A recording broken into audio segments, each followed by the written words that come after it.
Hi everybody, Matt here from Matt Likes Comics, and today we're going to do a topic that I like that I really liked. It goes back to the mid 1970s. There was a TV show at the time that came out in 1975 called Wonder Woman. You may have seen it, you may have heard of it, you may have not, and it was based on DC Comics character Wonder Woman. The original Wonder Woman comic series, Volume 1 as they call it, ran for 329 issues from 1942 to 1986, when it was replaced with the Crisis on Infinite Earths and was replaced with the George Perez run of Volume 2, which is one that I'm actually going to cover in a future video. Certainly the first 20 issues, because that sets the new mythology really well, and George Perez did one heck of a job with it. Anyway, during 1975, Wonder Woman was released as a TV show on ABC Network, starring Lynda Carter, the absolute vivacious Lynda Carter, who still looks fantastic, as Wonder Woman, and Lyle Wagner as Steve Trevor. The show ran for 3 seasons total. The last 2 were on CBS because after one season, ABC said, no, this is too expensive. Let's knock it down. And so the creators of Wonder Woman decided to start taking bids on networks.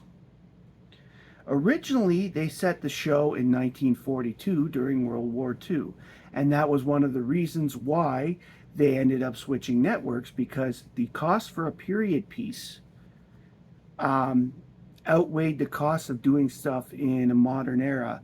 And this is true for TV across every generation, every era. Because in the modern area, you don't need to worry about costuming as much. You certainly don't need to make backdrops look any different. And this, of course, was also in the time before CGI, so that they could make things look a little better. So what happened, though, during that first season, because it took place during World War II, the comics reacted. DC decided that since the TV show during that first year was taking place during World War II, that the comic book should reflect that. So beginning with issue 228 and carrying on through issue 242, the comic book was brought back to World War II, and they switched characters from the Earth 1 Wonder Woman to the Earth 2 Wonder Woman, which wasn't that hard because there was a bit of a background to the Earth 2 Wonder Woman also at this time. Late 75, early 76, the Justice Society was starting to come back with All-Star Comics. I believe that came out in 76. And the Justice Society was getting play on the annual crossovers with the Justice League. So as a set of characters, the characters were still in use, and Wonder Woman was the Earth 2 Wonder Woman was occasionally part of the team that crossed over. So she wasn't an unknown character. 228, the issue 228 began with a crossover story involving both Wonder Womans. I don't personally have that book. So what I'm going to do is I'm going to show the 4 books that I have from that era and give a quick synopsis of the 4 books I have. I'm using them as examples of the types of stories and the types of things that they used during this small switch era that I personally have enjoyed very much. And I would like to collect the entire run of this particular thing. So my first book is from November of 1977. This is issue 237, and it's called The Secret Origin of Wonder Woman. Basically, Wonder Woman goes to repair her bracelets on Paradise Island. Her mom is worried about how things are going for her in the man's world. Are you okay? Checking in, mother daughter stuff. She, of course, is then returns to man's world where she's confronted by Diana Prince, the original person back in Sensation Comics 1. This is a callback to Sensation Comics 1, whose identity she took by giving Diana money so she could go marry the guy she loved, and this Diana could be with Steve Trevor.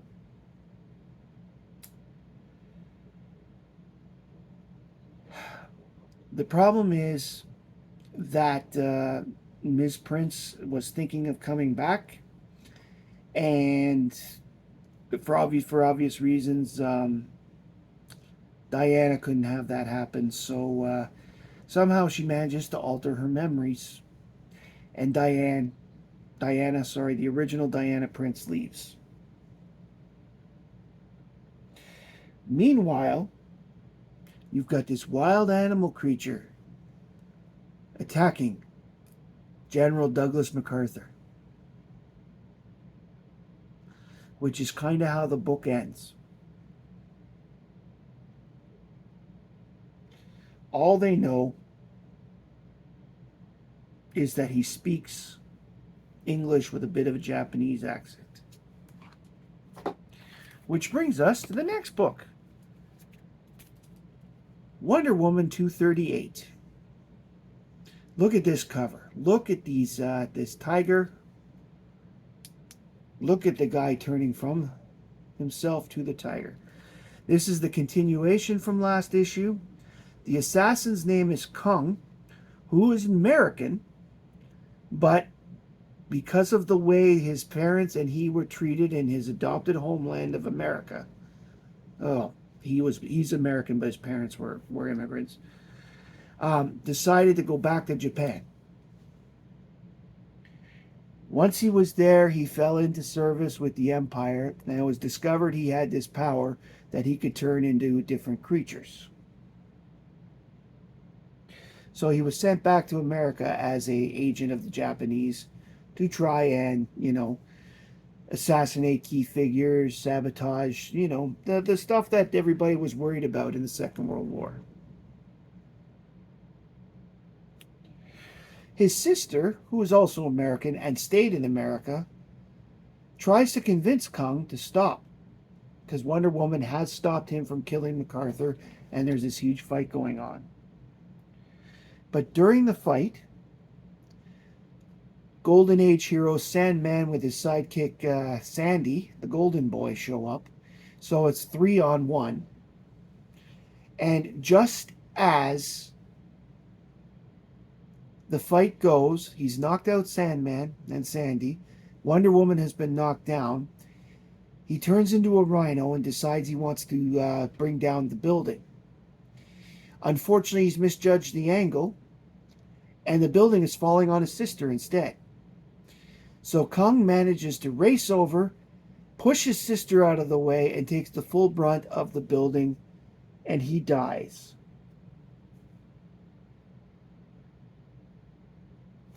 Which is the end of the storyline, and unfortunately, for Kung, the end of his life. But it was the two-parter was a pretty good story. I enjoyed it very much. I've reread it just before I started doing some of this stuff, and I'm glad I did. It has rekindled my wish to cover this era. The next book that I have is number 239. Here on the cover, you can see that the Golden Age Flash is there with Diana, and they're in front of the Statue of Liberty.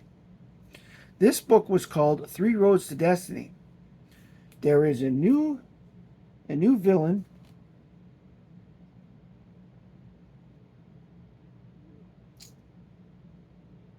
introduced in this issue. Sorry, it's hard to read my writing sometimes. Meanwhile, we get a little bit of a setup for later issues, which unfortunately I don't have at the moment. Where we're in Japan,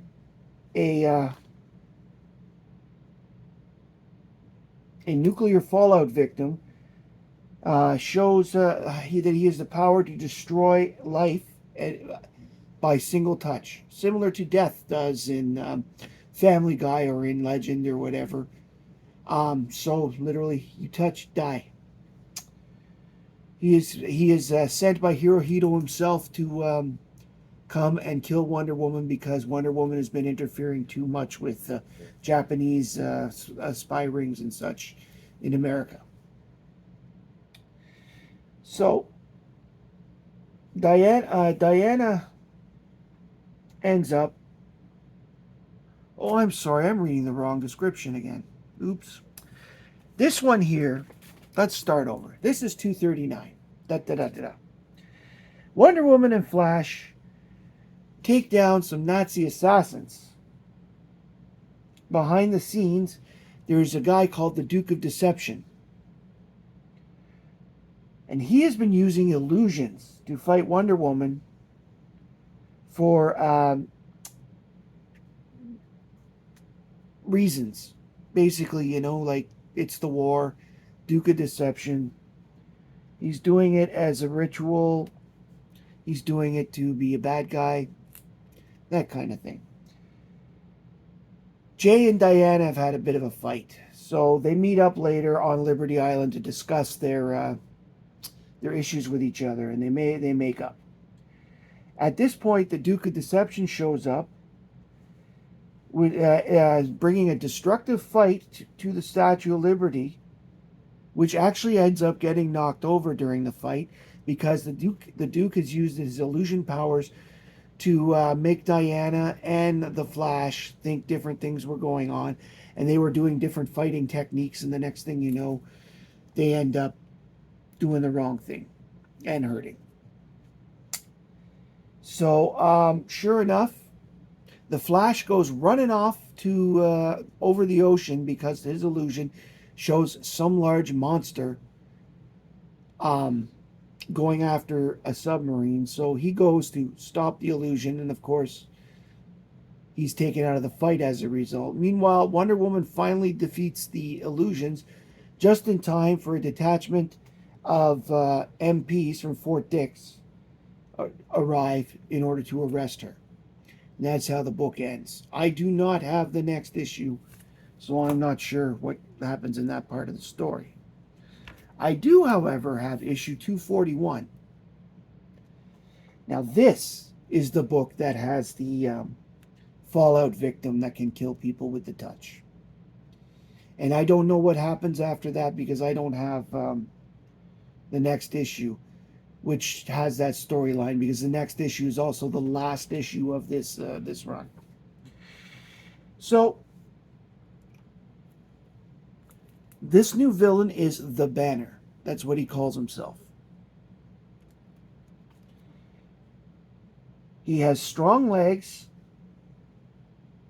and his mom made him do a whole bunch of ballet when he was a kid, thus earning the teasing and the beating up of a lot of the boys when he was growing up. He became very resentful as a result. But due to this ballet, he's super strong in his legs and super strong in his body conditioning. That's the word. He's very strong in his body conditioning. So when he gets into a fight with Wonder Woman, he starts losing. He ends up taking a hostage, as you can see on the cover. That's the part here. He ends up being killed by another villain by the name of Sumo, who was regretting actions he took in an earlier issue of this series. And Sumo ends up dying at the same time. So Banner is defeated, the kid is saved, and the book ends with Wonder Woman declaring that Sumo has redeemed his life by sacrificing himself to save the child. I really want the book after this because I really want to know what goes on with the nuclear guy. Maybe if somebody has the next issue, they can put in the comments a quick synopsis themselves. I would love to see it. I mean, it's an old book. If I know it, sometimes I buy books knowing what's going to happen in the book long before I actually read it and find out what actually went on. So it's great. Anyway, so those are the 4 issues I have. This run overall was written by Jerry Conway. He wrote every single issue of the run. There were a couple of artist teams. The majority of the books were done by Jose Delbo on pencils and Vince Colletta on inks. And I'm sure if you don't know who Jose Delbo is, he did a lot of work for DC in the mid 70s when they started to expand with the DC explosion. They hired about 6 or 7 guys from South America slash Latin America in order to, because that was becoming the trend and the style. For example, a lot of those people were working in the magazines that the adult size magazines of the Marvel, like the Conans and the Vampirellas at the Warren magazine and such, and were making names of themselves there. Well, some of them moved to regular comic books. DC was giving some of them opportunities at the time. And the last issue that I have, 241, this one here, was done by Joe Stanton on pencils and Dick Giordano on the inks.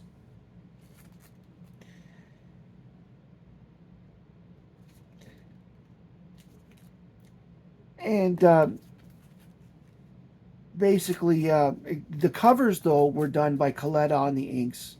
And someone by the name of Buckle, I couldn't find his first name, did all the covers. But the interiors, as I said, were done by Jose Delbro. And they're pretty good. Like, I would have to admit that if I found more to Jose Delbro art in, say, a Warren magazine or whatever, I would consider buying it because I liked it very much. I was also a fan of the fact that they continued to show this as a shared universe. You had guest stars from the Justice Society join in individual issues. There's another one that I don't have that I think Green Lantern was a part of. That kind of thing. And I think that it was great that they continued because, as I said at the time, they were bringing back Earth 2 stories with All-Star Comics as well.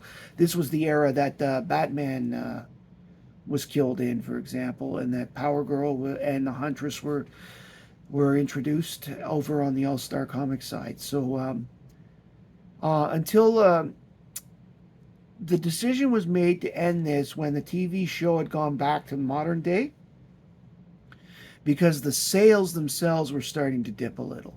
Wonder Woman sales in the 70s, after the mod era, were never that great, but they were never that bad.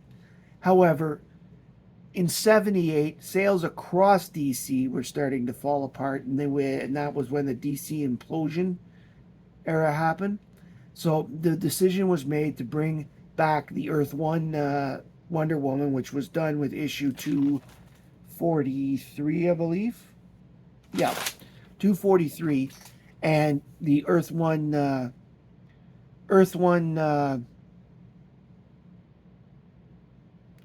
okay, Matt, stop. Earth 1 Wonder Woman was used in every issue except the last issue. In the last issue, we got a story of how Wonder Woman Earth 2 finally marries Steve Trevor. They've been married for a while, but Fury was their daughter from Infinity Incorporated, and they move on to Olympus and become gods, and that's how they leave. Things at the time of crisis. Again, I am a big fan of Wonder Woman generally, and this is probably one of my favorite parts of the first series. It's not my favorite Wonder Woman overall. Generally, I thought that a lot of the first 50 issues of the Perez run and the last 50 issues of that same series, with about the first 40 issues of the Rebirth series, were some of the best Wonder Woman ever done. But I liked this overall as a big fan of the Justice Society and Earth 2 in general. I thought this was a good period for it. If you like what you've seen, please like, comment, subscribe below, hit the bell for notifications, if you like it. Please comment if you've bought some of these books, if you've read before, if you haven't and you're interested in more. I've got to go out and get the rest of them. They are actually on my active searching list of priorities up there with adventure and action and stuff. So I look for their issues from this run at just about every show I go to. They're hard to find because Wonder Woman from this era is less printed than most of the other DC comic books. So less copies are out there to find. I find that with almost all Wonder Woman, as she didn't have the audience say that a Batman and Superman had, her books were always less printed more as a result. Excuse me. Just making her books harder to find in general. Anyway, my name is Matt, and I like comics. And I hope you do too. Thanks for watching. Take care. And bring back Herco.